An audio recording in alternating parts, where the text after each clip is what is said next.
When Laura stepped out of the motel room, the evening sun was already sinking behind the trees, painting the sky a dull orange. She pulled her coat tighter around her shoulders, feeling both guilt and exhaustion.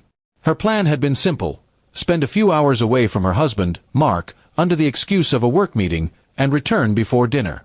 But things had gone longer than she expected, and now she just wanted to get home quietly. As she reached the motel parking lot, her stomach dropped. Her car wasn't there. Panic washed over her face. She scanned the lot again, thinking she must have parked somewhere else. But after a few minutes, the truth hit her hard: her car was gone. Her hands trembled as she fished out her phone. She called the police, reporting the theft, pretending to sound like an innocent victim. Deep down, she wondered if this was karma coming back too soon. She ordered a cab and sat silently in the back seat, replaying the day in her mind. The lies she had told Mark, the fake meeting, the false smiles, the fake text saying, "Don't wait for me, I'll be late."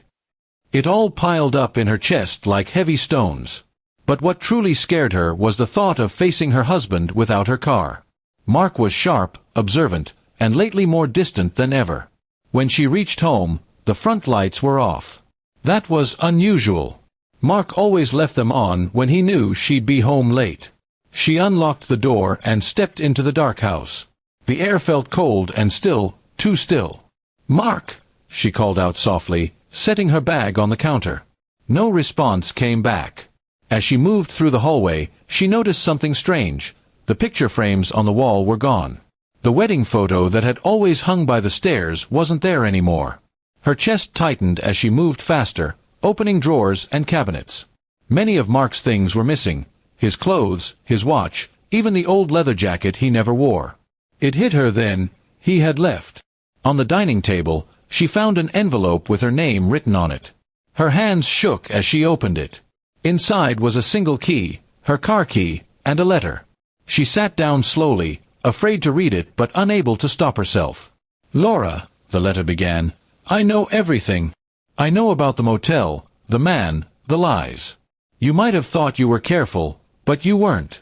The GPS in your car told me where you were today. I towed it myself while you were inside that motel room. Consider it my way of saying goodbye." Tears welled up in her eyes as she kept reading. Mark's handwriting was calm, almost too calm. "I didn't want to fight. I just wanted you to know that I deserved honesty. I left your car at your mother's house. You can pick it up when you're ready to tell the truth, to her, to yourself, or whoever still listens." Laura dropped the letter on the table, her vision blurring. She felt an ache deep inside, not just because she'd been caught, but because of the quiet dignity in Mark's words. He hadn't shouted, hadn't destroyed anything.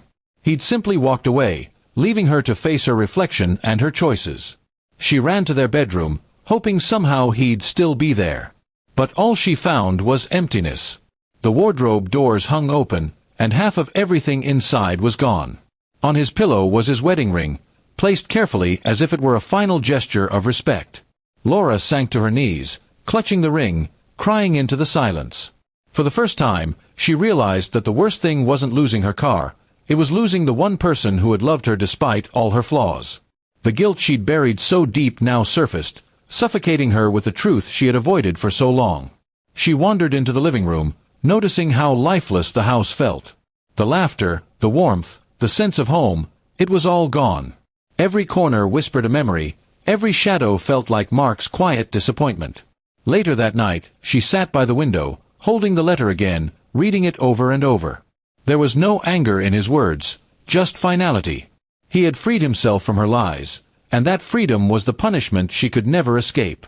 Outside, the world moved on, but Laura remained frozen in that moment, haunted by what she had done. The man she thought she could deceive had turned out to be far stronger than she'd imagined. Her car might have been returned, but her peace, her marriage, and her future were gone for good. And as she sat there in the quiet dark, she finally understood. The worst thing waiting for her at home wasn't missing belongings, it was the truth she could no longer run from.